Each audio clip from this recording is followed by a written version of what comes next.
Democratic lawmakers found that 7 large crypto miners consume enough energy to power all the households in Houston, Texas.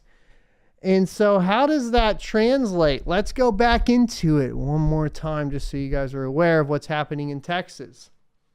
Texas has its own power grid, and because of that, they have to basically build up, be self-sufficient. They can't rent power. They're not connected to anybody else. And in the case of like Houston, Texas, there's a whole bunch of people that maybe have power issues during certain times of the day when it's really, really hot outside. So what has been happening in Texas is the Bitcoin miners turn off during these peak demands to, guess what? Power all the homes in Houston, Texas.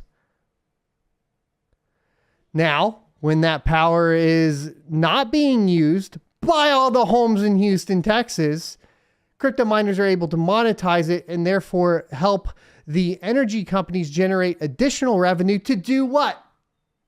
Move into renewables, because that costs money to do that.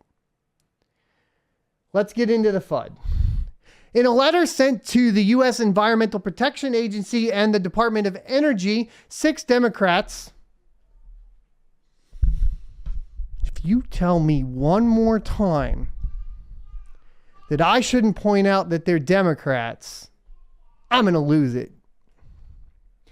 Jared Huffman of California and Senator Elizabeth Warren of Massachusetts requested those agencies require greater emissions and energy use reporting from the crypto mining industry. The results of our investigation are disturbing, revealing that crypto miners are large energy users that account for a significant and rapidly growing amount of carbon emissions. They're also the ones pushing all of the renewables that are happening. Look, if an infrastructure is in place and you want to get that infrastructure to a new place, right? You got a great example, right? When we talk about what I did for a living, which was migrate people from on-premises servers, infrastructure to cloud infrastructure, the entire goal of that was to reduce overhead and energy consumption for that company. But to do that, we still have to have that infrastructure in place and usually use some sort of hybrid model to still maintain the operation of the company and generate the revenue needed to complete the transition into the cloud. This is how that works, right? It's the same thing when we're talking about energy infrastructure. You need some sort of new industry to come in and generate that revenue so that they're not losing revenue, so that they can move into renewables. This is very important. It's a very basic concept too. And so when we talk about this stuff, it's important to point that out. Like, the crypto miners are the ones that are going to generate that additional revenue for energy companies to eventually move to renewable. And that has to be done. And also, we're not taking into account, like I pointed out before, the wild shift in energy consumption that can be alleviated by Bitcoin mining.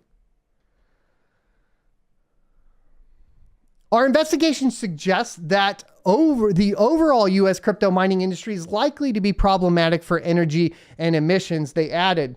The lawmaker said the top 7 mining companies have presently developed over 1,045 megawatts of energy capacity for their mining operations, enough power for all the residents in Houston, the largest city by population in Texas.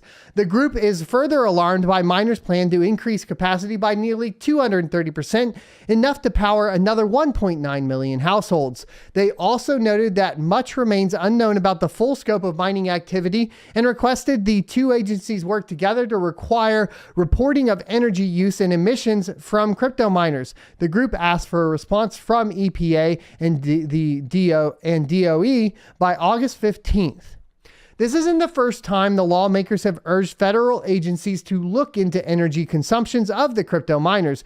Previously, Huffman and 22 members of Congress sent a letter to the EPA raising their serious concerns about how Bitcoin mining is polluting communities and having an outside contribution to greenhouse gas emissions. However, in response to that letter, a group of major Bitcoin investors, including MicroStrategy's Michael Saylor, Block's Jack Dorsey, and miners such as Core Scientific, authored a letter in May defending Bitcoin mining and discussed the many misconceptions about the environmental impacts. That has been covered on this channel. Definitely look it up. That is an important letter to read. You can also hyperlink from here, but we did cover it. It is on point. Most of what you hear me talking about and referring to came from that letter. Okay. So get the details, have those talking points when you are talking to people in public about cryptocurrency and cryptocurrency mining too. Make sure you are able to defend those positions when they arise. The emissions issue has been debated widely, and among recent actions by U.S. policymakers was the Securities and Exchange Commission proposing that all publicly traded companies report greenhouse gas emissions from their operations in addition to the amount of energy they consume. The mining industry mostly welcomed the move, hoping to shed light on efforts at using renewable energy sources. See, this is the thing, right? They do this, but it's like a threat. And then they make the threat and realize, oh, but that report's going to show that miners are moving to renewables, that miners are encouraging the move to renewables, that miners are funding the move to renewables. And without miners, we don't have the revenue to actually change anything. And we'll be stuck on coal back in the past in the industrial age for another 50 years because we think we need to stop everybody from progress. It's goddamn frustrating. The mining industry mostly welcomed it, right? There have also been moves at the state level, with New York Senate passing a moratorium impacting Bitcoin mining in the state. It's not a ban of proof of work mining per se, but a 2-year freeze on starting new Bitcoin mining facilities that rely on carbon-based fuel. The mining industry has been vocal against lawmakers' push to curb energy usage. The Bitcoin Mining Council, BMC for short, a voluntary global forum of Bitcoin mining and other companies in the industry, said that its survey found recent improvements in use of sustainable power mix by the miners and technological efficiency. The global mining industry's sustainable electricity mix is now 58.4%, claims the BMC. That's a ton. And the global Bitcoin network's technological efficiency grew by 63% year over year. So their efficiency is growing. The move to sustainable is absolutely astronomical compared to any other industry. So the attack is not about the environment. That's just the fact.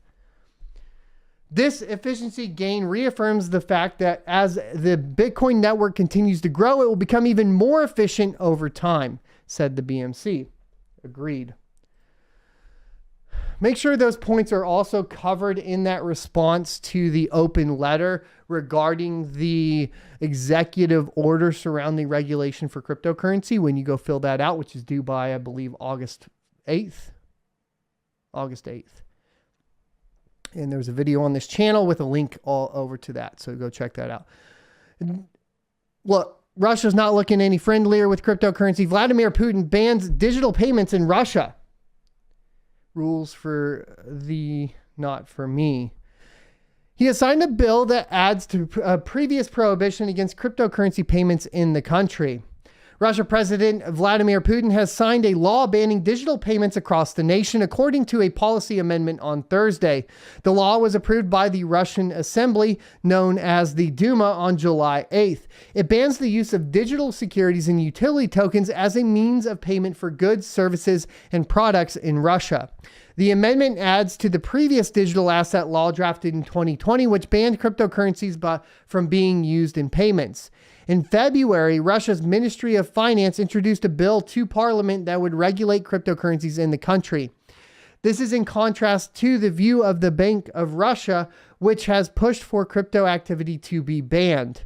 Russia has come under scrutiny this year for its alleged use of cryptocurrencies to evade sanctions following its invasion of Ukraine. But you know who's using those And we've talked about this before. This is why we talked about moving off of Flex Pool, for example. This is why we talk about there should be no sanctions within cryptocurrency. Cryptocurrency providers and services should not participate within general blanket sanctions, because clearly the Russian government and the Russian bank is against cryptocurrencies. So who is utilizing the cryptocurrencies? The people like me, the people like you, the people that are not making these decisions, the people that need a way to fight back against their governments when they disagree with the decisions they make, like invading Ukraine. You don't punish the people for the actions of the nation state. You do not do that. Thanks for checking out this clip from the Crypto Mining Show. You can check out the full episode here or more crypto content down here. Also, I'd like you to check out my locals page at sonofatech.locals.com, where you can become a member for free or choose to be a $5 a month supporter that unlocks additional content.